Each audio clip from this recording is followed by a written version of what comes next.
I'm gonna mess this video up because that's what people do, and I have a lot of information that's real for me, and I'd like to share, and I will never be able to do that well enough. I don't want to impose my reality upon anybody. I think it would be beneficial for people to consider it, but I don't know. I don't know what anybody needs, really. I know what I needed as a targeted individual, or what I thought I needed, and hopefully this helps anybody feeling like they're being targeted or gang stalked. Just helps. This might be part of a long line of videos. It might not be. I just wanted to put something out that might be helpful right now, instead of waiting for like this grand unveiling that is so carefully planned and probably I fuck up anyway. So if you're targeted, you know, it's almost a guarantee that you perceive, you know, harassment and control, and that you feel a lot of suffering. And I'm not here to define government intent. I don't ultimately know. That's the thing. I don't ultimately know any of this is true. I don't ultimately know that I'm not delusional, right? It is something I would encourage everybody to always allow to be ambiguous, a lot of these things. So without defining government intent, but while absolutely acknowledging the real experience that you have in the suffering and the isolation that come as a result of perceived targeting or gang stalking, I invite you to consider that your consciousness is being manipulated, and it's true to me that this would be necessary in order for you to not have a cell phone, a car, any RFID chip on you, any EMF transmitting anything, but still be able to be targeted. And if you want to run that experiment, I encourage you to do so. Ditch your phone, go under 20 feet of water if you can handle it, after running for 2 days, and see if you're not still targeted. You will be. There's like a pretty clear truth that is reflected or not reflected in all of our experiences and our proof or evidence that we are able to come up with, and it's that we can't pick up whatever is happening on EMF detectors, no matter the frequency range. So I would just encourage you to look into Nikola Tesla's discovery of scalar energy, and consider that it might be fundamental to how you're being manipulated and why you're not able to escape its reach, and why you'll never be able to prove it on any jamming or detecting device. If consciousness can be accessed anywhere at any time, it implies something, for me, that has been talked about in ancient spiritual teachings for a very long time. It is being more widely accepted in emerging physics ideas and frameworks, and the CIA itself actually was involved with something called the Gateway Experience. The Monroe Institute conducted this, and what it says is that consciousness is 100% fundamental to reality, that infinite consciousness exists. And it exists in an infinite field that we don't fully have physical access to, we can't physically observe, but within that field is a structure. And that consciousness and the way it interacts with this structure allows for individual consciousness to arise within it. Individual, unique consciousness and conscious experience. And that's you. It could be you, if they're correct, and if the way I understand it is correct, which might totally be incorrect. But what I really want to talk about is what that infinite consciousness must be, and how it is limited when it allows for the conditions for individual consciousness to arise within it. For me, that infinite consciousness is God Himself. I'm not religious necessarily. I just came to understand my truth about God, and I do believe that He was here before He gave His Son, Jesus Christ, to die for our sins. I think that if you take the Latin description or definition of the word sin, it just means without. And for me, that implies that anything that we do without God framing our actions is without God and might produce sin, or is sin itself. God allows for individual consciousness to arise within this structure that He essentially projects Himself onto, which is ultimately within Him, which is much bigger. And when He does that, He limits Himself. He didn't have to experience suffering. God was perfect in the beginning. He understood all things. I think for me, it's true that He understood all things, but maybe what He didn't have was the lived experience.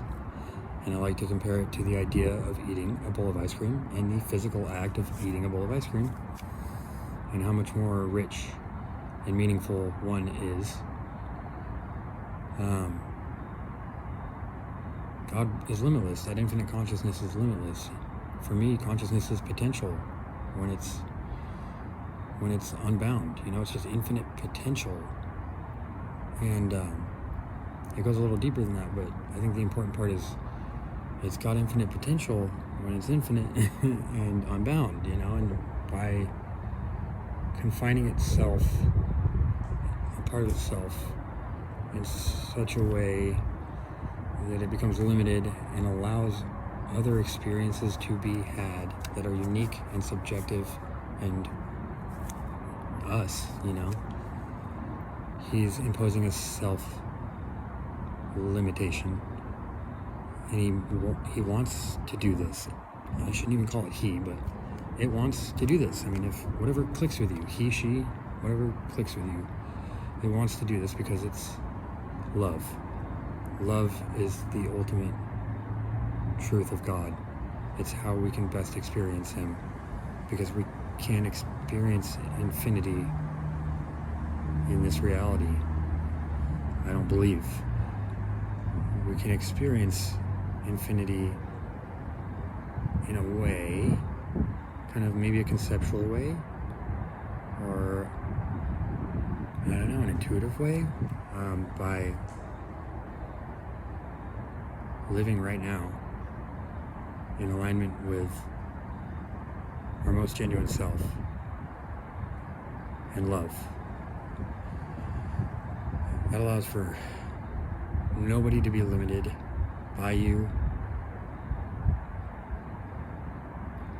and you choose that if that's how you move forward. And if other people choose that, also, you're not limited either. And that reflects God's love to me. It's non-conditional. If you were in a romantic relationship where your acceptance was conditional to somebody else's idea that they impose onto you and try to get out of you, that is, by its very definition, conditional. Guess what? All human love is conditional. It has its limits. All humans judge. We sinned. God knew we would sin. God knew we could only experience Him if we sinned. Maybe Adam and Eve were a literal story. Maybe they were the idea that we were always going to sin, but that we would never experience individuality or a real understanding of profound love and connection with God and others unless sin was allowed to exist. Sin allows for free will in the first place, right? This is true to me. And all I want to do for targeted individuals is offer understanding of the pain. I went through it. I go through it. 2 years. Profound isolation and pain. I did not want to live. I didn't want to live. I didn't go to church, and that's what's happening here. I started making sense of reality without imposing or attempting to not impose my own bias upon it. That's what I tried to do, and it led me somewhere. It led me to experience God directly, I believe. And I still don't know how to do this best, but the truth for me is that God limited Himself so that we could exist and have an experience of love and pain. And He's perfect. He is perfect. And that means the plan is perfect. And you don't need to fix anything. And I want everybody to understand that this technology behind the gang stalking, it's playing God. Whether the intent is good or bad, that's what it does, very literally, because it attempts to control consciousness. And it does control perception. Sensory perception. You control how you perceive all of this. But I understand that it's very hard to do it in a positive way when you feel like you're being harassed and manipulated. I get it. I lost everything and everybody. I still haven't gotten any of it back. I ran everywhere. I ran from everything. The more I understood the technology for me, the more it actualized, the more it became real, reflected exactly back to me. And this is a profound form of manipulation, perhaps, right? If you are feeling harassed and targeted and under control, it's going to manifest within you fear. Fear is what causes us to act selfishly, but it also causes us to show exactly what we're afraid of. And this technology It's up there, if I understand it correctly, and it can very, very truly know your fears. And it's going to tap right into that, and it's going to feed it back to you and exaggerate it. And the more you fix your definition of what's happening to you, the more it will become fixed in your reality. It truly mirrors exactly how we create our own reality when no gang stalking technology or anything is considered. But it exaggerates the hell out of it. Our actual reality has limits, right? People can't appear out of nowhere, like you don't get voices in your head unless you're clinically ill. But this technology seems to allow for all those things, and that's how it exaggerates what we do in reality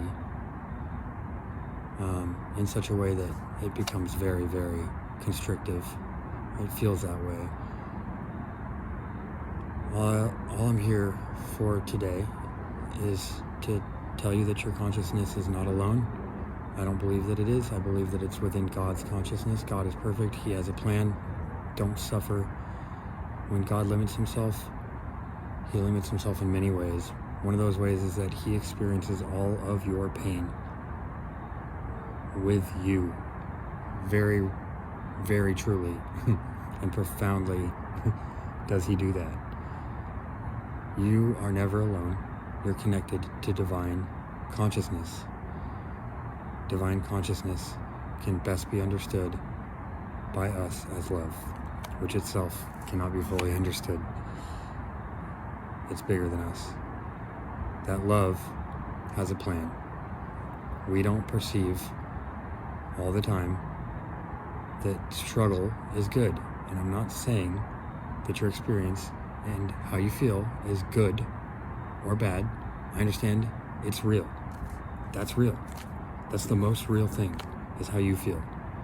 It really is. Remember that. It's because that's our connection to God. He gives us emotion. That's how we feel. That's how we connect. How you feel might be more within your control than you permit. If that doesn't speak truth to you, don't adopt that idea. I challenge you to take control of your subjective experience by knowing that you're not alone ever, by living in this moment, because that moment, right now, is the only real thing besides your feelings. And that's what God most likely wants for you and from you. And it's how you can best connect with him in love. Right now, experience reality, accept reality, understand the plan is bigger and that you're not alone. The past manifests guilt, shame, regret. The future manifests worry, anxiety, fear. Right now allows no room for any of that. That's God. He loves you. He limits himself for you. When Jesus died for our sins, for our withouts, it was a divine act of love.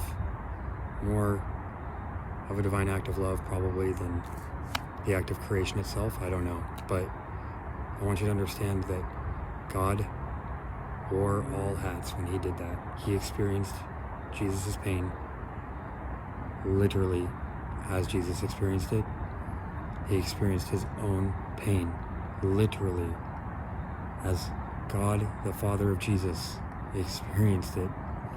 He experienced Mary's pain as the mother of Jesus experienced it. He experienced the pain of all the people that loved Jesus. Literally, individually. limitedly for us, for everybody.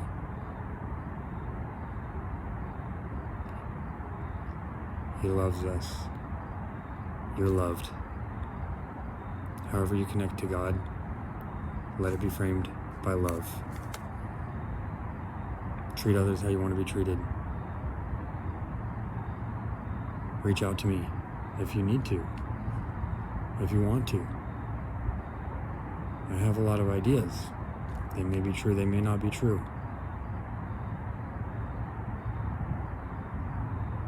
They helped me when framed properly. And I don't know how to do that. I'm trying. Your experience, your feelings, your emotions, they're all real. Never doubt that. Also know that there's something much bigger going on. And you're included, not left out. Just choose others first. We will always fail to do that all the time. Try your best.